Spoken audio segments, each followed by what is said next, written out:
오늘은 사두개인들이 예수님을 찾아왔습니다. 지금 20장에서 여러 사람이 예수님 앞에 찾아와요. 하나님의 수많은 백성들도 주님의 말씀을 듣고 있지만 주님을 반대하고 어려움을 주려는 사람들, 그들도 찾아왔어요. 대제사장들, 서기관들, 백성의 장로들도 주님 앞에 찾아와가지고 누가 이런 권세를 주었습니까? 무슨 권세로 여기서 말씀을 전합니까? 막 대들고 주님이 하늘과 땅의 권세, 만민을 다스리는 권세, 사람을 살리고 세우는 권세가 있음을 모르는 그들이 무슨 권세로 말씀을 전합니까? 이렇게 묻기도 하고요. 또 스파이 정탐꾼들은 예수님을 찾아와가지고 가이사에게 세금을 바치는 것이 옳습니까? 라고 그런 질문을 해서 예수님을 곤란하게 만들려고 했지만 예수님이 유명한 말씀을 하시죠.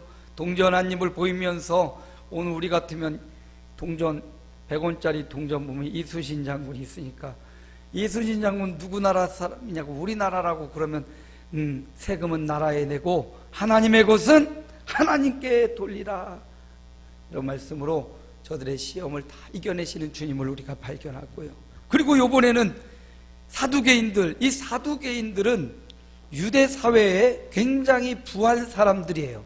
돈이 많고 권력층입니다. 근데 이들은 바리새인과는 약간 달라요.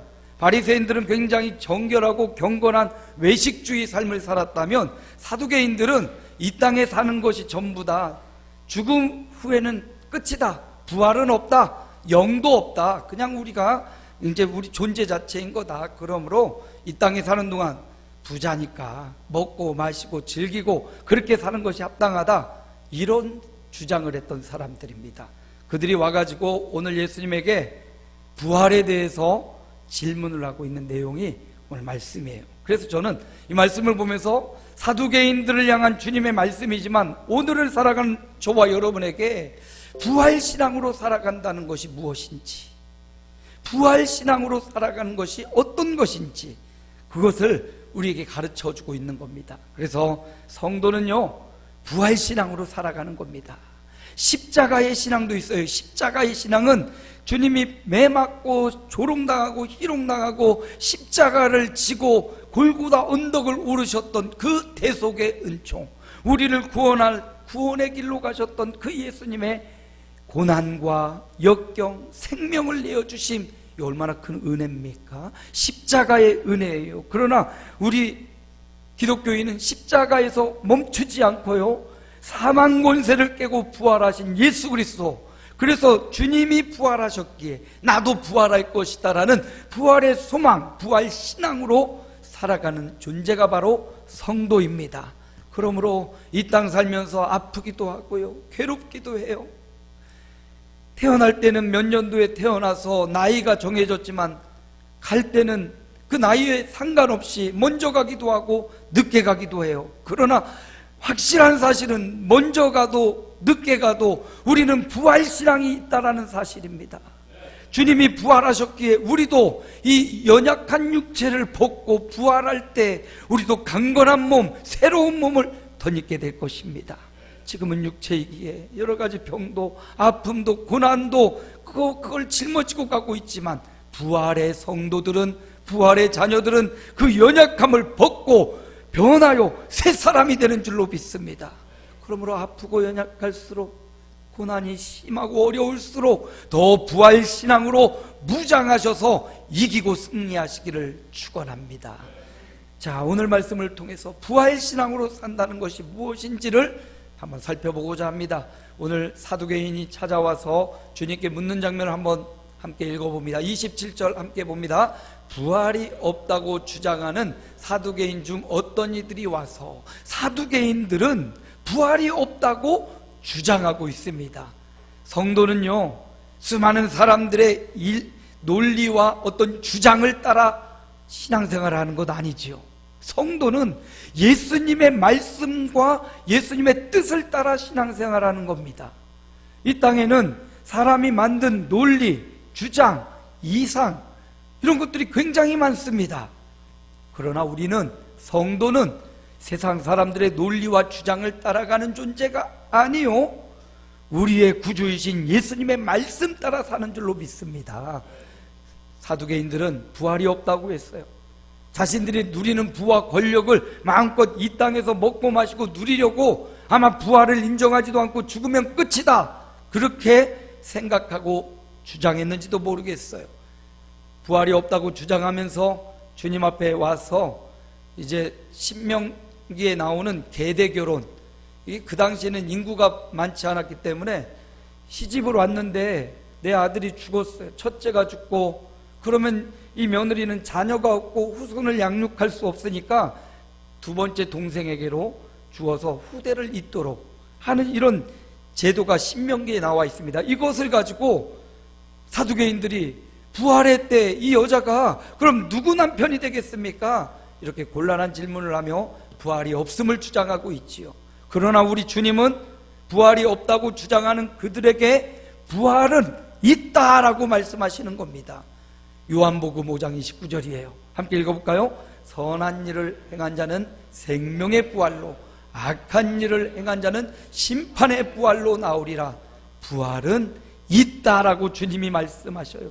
그리고 주님이 이렇게 사두개인들에게 직접 부활에 대해서 가르쳐 주시고, 주님 당신이 직접 십자가 지고 죽으신 후에 3일 만에 부활하심으로써 부활이 사실이다라는 것을 분명하게 보여주셨습니다.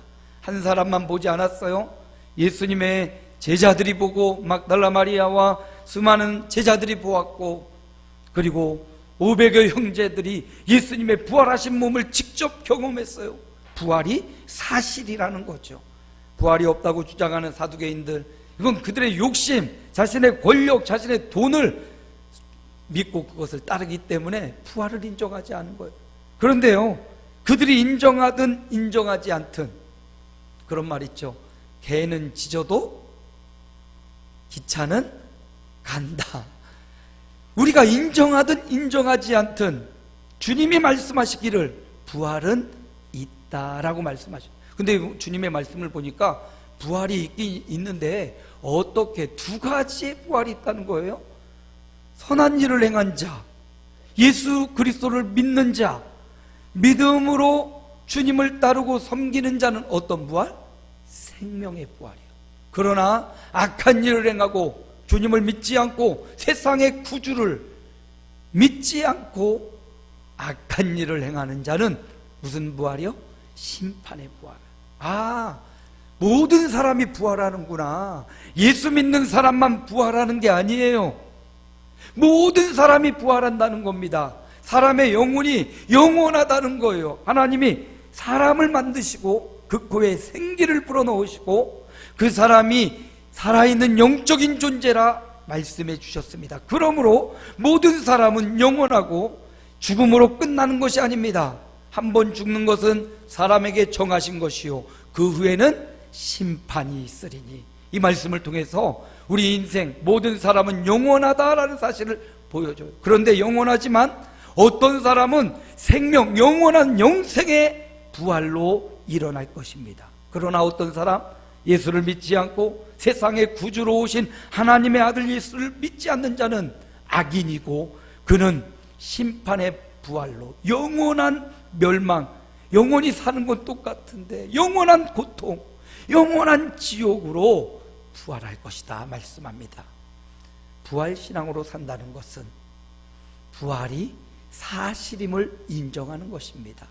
오늘 이 자리에서 함께 예배하는 저와 여러분이 예수님의 부활을 성경을 통하여서 경험했듯이 저와 여러분도 예수님 따라 부활이 사실임을 믿으시기 바랍니다. 죽으면 끝이 아니에요. 죽으면 다 사라지고 없어지는 게 아닙니다. 어젯밤에 잠을 잘 주무셨나요? 잠잘 때 잠이 드나 안 드나 이렇게 들쩍들쩍 하다가도 어쩌다가 잠이 껌빡 들었어요. 그리고는 알람이 띠리 울리면 언제 그랬느냐 듯이 탁 눈 뜨고 일어났습니다. 부활이라는 단어를 보니까 아나스타시스라는 헬라어인데 이 말은 일어나다라는 뜻을 갖고 있어요. 잠자다가 일어나다. 부활은 바로 그겁니다. 죽음은 우리가 인생의 육체의 생명이 끝나서 이제 누워서 잘 있어라 마지막 인사하고 가지만 그게 바로 잠이에요. 그 잠에서 주님이 우리를 깨우시면 우리는 부활할 줄로 믿습니다. 우리의 아팠던 몸, 괴로웠던 신체, 고통과 수고가 많았던 우리의 몸이 부활의 몸으로 다시 죽음이 없고 다시 사망이 없고 다시 아픔이 없고 다시 고통이 없는 부활의 몸으로 부활할 줄로 믿습니다. 아프고 힘들수록 더 부활의 주님, 또 부활의 그날을 소망하며 살아가시기를 바랍니다. 부활신앙으로 산다는 것은 부활이 사실임을 믿는 거예요. 생명의 부활이 있고 심판의 부활이 있음을 믿는 거예요. 그러면 우리가 생명의 부활로 나아가려면, 영원한 영생의 부활로 나아가려면 어떻게 해야 됩니까? 우리 주님이 오늘 35절에 알려줘요.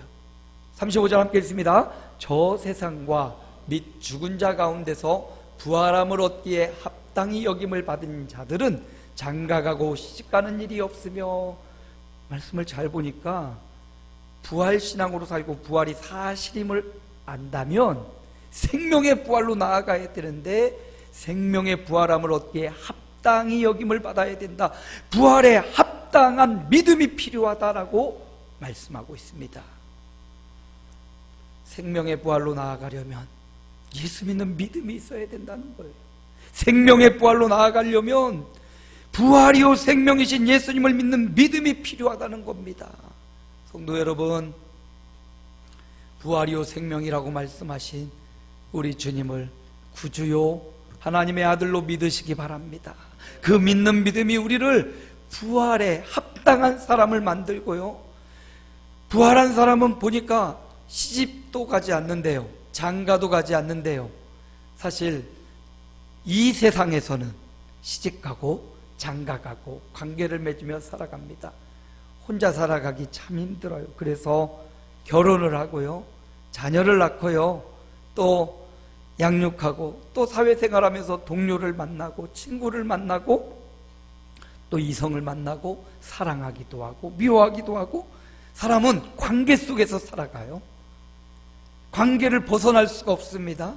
이거 다 끊어버리고 싶으면 홀로 산속에 들어가 살아가야 되는데, 산속에 있어도 끊으려고 해도 누군가의 나는 자식이고 누군가의 부모이고 누군가의 아내이고 누군가의 남편으로 아무리 끊으려고 해도 끊을 수 없는 그 관계 속에서 살아가는데, 사실 이 관계가 우리를 힘있게 하기도 해요. 부부간의 이 관계, 사랑하는 관계가 있으면 그 관계 때문에 외로움을 잊고 또 살아가는 거예요. 그 관계 가운데 있으면 또 열심히 살아가는 동력이 되기도 해요. 근데 그 관계가 우리를 또 스트레스 받고 힘들게 하는 것이 또 그 관계이기도 해요. 시집가고 장가가면 서로 그냥 의견을 맞춰가야 되잖아요. 혼자 살면 내가 좋은 대로만 하면 되는데, 같이 살면 상대방이 뭘 좋아하는지를 또 알아내야 되고 그걸 또 해줘야 되고, 그럼 내가 또 희생해야 되고, 그 관계 속에서 굉장히 얽히고 설킨 문제들이 많이 일어난단 말이죠. 그런데 이 세상은, 그런데 저 세상은, 부활의 몸을 입은 저 세상에서는 오늘 말씀해 보니까 장가가고 시집가는 일이 없고, 36절도 읽어봅니다. 함께 읽습니다. 그들은 다시 죽을 수도 없나니 이는 천사와 동등이요 부활의 자녀로서 하나님의 자녀임이라. 천사와 동등이요. 시집 장가가지 않아요? 부활의 자녀가 됩니다. 또 누구의 자녀요? 하나님의 자녀로 살아간다. 어제 우리 교회 새 생명이 태어난 김명성 집사님 집에 신방 갔다 왔어요. 아기가 오기 전에 제가 먼저 가서 한 번은 봐야겠다 싶어서 갔습니다. 2시간 가고 1시간 반 앉아있다 2시간 왔어요. 그 멀리서 오대요. 안 밀리고 하면 한 50분에서 1시간이면 오는데 꽤 멀리 살아요. 김명성 집사 조금 가까운 데로 이사 오도록 기도를 해야 되겠어. 근데 그 아기를 보는데, 가서 아기를 가만히 보고 있는데 그냥 아이는 존재 자체로 행복이에요. 그냥 거기서 애기가 꼬르륵꼬르륵 뭐 냥냥하고 막 노래를 따라하고 뭐 하는데, 우리는 야, 쟤 노래한다. 쟤 엄마 불렀다. 아니 무슨 엄마를 부르고 노래를 이러고 있어요. 근데 우리는 그거 보면서 막 노래한다고 하고 엄마를 불렀다고 하고 쟤 막 잘한다고 하고, 애기는 있는 자체가 웃음이고 행복이더라고요. 이제 곧 100일 지나고 데리고 온대요. 여러분도 아이 보고 행복하시기 바랍니다. 요즘 출산율이 너무 저조해가지고 이 나라가 지금 인구 절벽이래. 절벽. 우리의 노후를 누가 책임져 줄지 모르겠어요. 스스로 준비하지 않으면 이제 책임져 줄 다음 세대가 없어요. 서울에도 지금 학교가 폐교되는 초등학교가 나오고요. 지방은 물론이고요. 우리 초등학교에 학생들이 없는 거예요. 참 문제입니다. 근데 그 부모와 자녀의 관계를 보니까 아빠와 엄마가 그 자녀를 보고 힘들고 피곤하죠. 밤낮이 바뀌고 그러면 얼마나 힘들겠어요. 그런데 그 자녀를 보면서 빵긋 한번 웃어주는 것 보고 그냥 얼굴에 미소가 나오고요. 애기가 뭘 해도 이쁜 거예요. 똥을 싸고 뭘 해도 힘들긴 하지만 아이를 보는 즐거움이 그렇게 큰 거예요. 부활의 때는, 부활의 자녀는 누구의 자녀요? 하나님의 자녀입니다. 엄마 아빠가 그 갓난 아이를 보면서 행복해하고 즐거워하는 것처럼 꼭 엄마 아빠가 아니더라도 아기를 보면서 순수하고 그 아기의 그 포동포동 그 가녀린 그 피부 이렇게 볼따기 한번 이렇게 만져보고 싶고, 어른들이 아이를 보는 그 마음, 그게 바로 부활의 하나님이 우리를 대하는 그런 관계라는 말입니다. 세상의 관계, 두렵고 떨리고 복잡하고 다사다난하고 괴로운 이런 인생의 관계가 끝이 나고 부활하면 하나님 아버지와 내가 있는 거예요. 거기서 더 이상 남편 눈치 볼 거 없습니다. 아내 잔소리 들을 이유도 없고요. 부모 공양하고 막 그런 관계로 인하여 고통받지 않는 곳, 단지 하나님의 충만한 사랑을 받는 하나님의 자녀, 부활의 자녀, 하나님의 자녀, 하나님이 눈여겨 살펴보시고 부모가 어린아이를 그토록 사랑하고 아끼듯이 하나님이 우리를 그렇게 아끼고 사랑하는 관계가 바로 부활의 때에 일어난다는 사실, 여러분 마음에 새기시고, 지금 아프고 지금 괴롭습니까? 부활하여 주님의 자녀로 사랑받을, 온전히 다시 부활의 몸을 얻어서 아프지도 않고 죽지도 않고 괴롭지도 않고 관계에 얽매이지도 않는 하나님의 자녀로 살아갈 부활의 신앙을 가지시기를 축복합니다. 어떻게 부활에 합당하게 살아갈 수 있습니까? 부활이 실제임을 믿고 그의 아들 예수 그리스도를 영접하는 겁니다. 예수님을 믿는 자가 생명의 부활로 나아가는 겁니다. 예수를 믿지 않으면 부활의 자녀로 나아갈 방도가 없어요. 주님을 믿는 자만이 부활의 자녀가 될 수 있는 것입니다. 그러므로 부활의 자녀로, 부활신앙은 하나님의 자녀로 살아간다는 사실을 기억하고, 이 땅에 살아가면서 수많은 고통과 다사다난하고 복잡하고 생로병사에 얽매여 있다면 부활의 때에는 하나님의 자녀로만 그 은혜와 사랑이 충만한 상태임을 바라보면서 이 땅의 아픔과 고통도 이겨내시기 바랍니다. 미래에 소망이 있다면 현재의 고통을 이겨낼 수 있잖아요. 현재의 아픔과 고통으로 인하여 미래에 누리게 될 그 행복과 축복을 바라보면 현재의 고통을 능히 이겨낼 수 있는 것입니다. 그러므로 저와 여러분이 부활의 자녀임을 기억하시고 하나님의 자녀임을 기억하고 이 땅에 있는 관계 최대한 잘 견디고 그 관계를 잘 맺어 나가시기를 축복합니다. 부활신앙으로 산다는 것은 부활을 소망하며 살아간다는 거예요. 오늘 이 38절 말씀 함께 읽습니다. 하나님은 죽은 자의 하나님이 아니요 살아있는 자의 하나님이시라. 하나님에게는 모든 사람이 살았느니라 하시니, 하나님은요 죽은 자의 하나님이 아니라 산 자의 하나님이래요. 살아있는 자의 하나님이라고. 그러니까 이 말은 우리가 죽고도 부활해서 살아있는 하나님과 계속 관계를 유지한다, 이런 말씀입니다. 아브라함의 하나님, 이삭의 하나님, 야곱의 하나님이라고 모세가 가시떨기 나무 아래서 하나님의 음성을 들었어요.